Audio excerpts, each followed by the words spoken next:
জেলায় এবার অবৈধ পথে আনা 1,20,00,000 টাকার ভারতীয় চিনি ভর্তি ট্রাক আটক করা হয়েছে। আজ বৃহস্পতিবার ভোরে মহানগর গোয়েন্দা পুলিশের একটি দল ও শাহপরান থানা পুলিশ সিলেট নগরীর শাহপরান থানা এলাকার পৃথক স্থানে অভিযান চালিয়ে এসব চিনি ভর্তি 5টি ট্রাক ও এর সাথে জড়িত 5 জন চোরা কারবারিকে আটক করে। সিলেট মেট্রোপলিটন পুলিশের মিডিয়া কর্মকর্তা এডিসি মোহাম্মদ সাইফুল ইসলাম এই তথ্য নিশ্চিত করেছেন। এছাড়াও একই থানা এলাকায় অপর একটি অভিযানে শাহপরান থানা পুলিশ এক ট্রাক ভারতীয় চোরাই চিনি জব্দ করেছে, যার আনুমানিক বাজার মূল্য 20 লাখ টাকা। এদিকে সিলেটের কানাইঘাটে পৃথক অভিযান চালিয়ে 1161 বস্তা ভারতীয় চিনি সহ 2টি ট্রাক আটক করেছে বাংলাদেশ সীমান্তরক্ষী বাহিনী বিজিবি।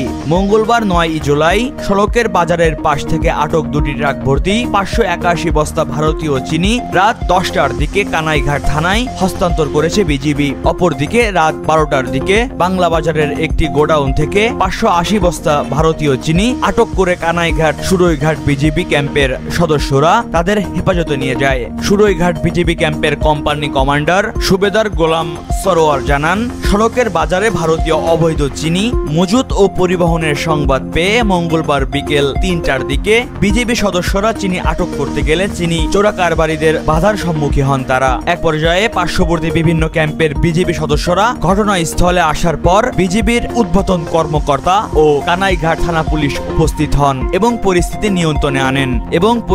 নিয়ন্ত্রণে আনেন। সেখান থেকে স্থানীয় দক্ষিণ জুলাই গ্রামের মৃত আতাউর রহমানের ছেলে সড়কের বাজারের ব্যবসায়ী আজমল হোসেন নামে একজন আটক সহ 581 বস্তা বোঝাই 2 ট্রাক ভারতীয় চিনি রাত 10টার দিকে থানায় নিয়ে আসা হয়। থানায় জব্দকৃত ট্রাক বোঝাই 581 বস্তা ভারতীয় চিনি আটকের ঘটনায় সুরাইঘাট বিজিবি ক্যাম্পের কোম্পানি কমান্ডার সুবেদার গোলাম সরোয়ার বাদী হয়ে গ্রেপ্তারকৃত আজমল হোসেন সহ 22 জনের নাম উল্লেখ করে অজ্ঞাতনামা 100 থেকে 150 জনকে আসামি করে বিশেষ ক্ষমতা আইনে একটি মামলা দায়ের করেন। মহিবুল্লাহ নাহিন, প্রহর 24।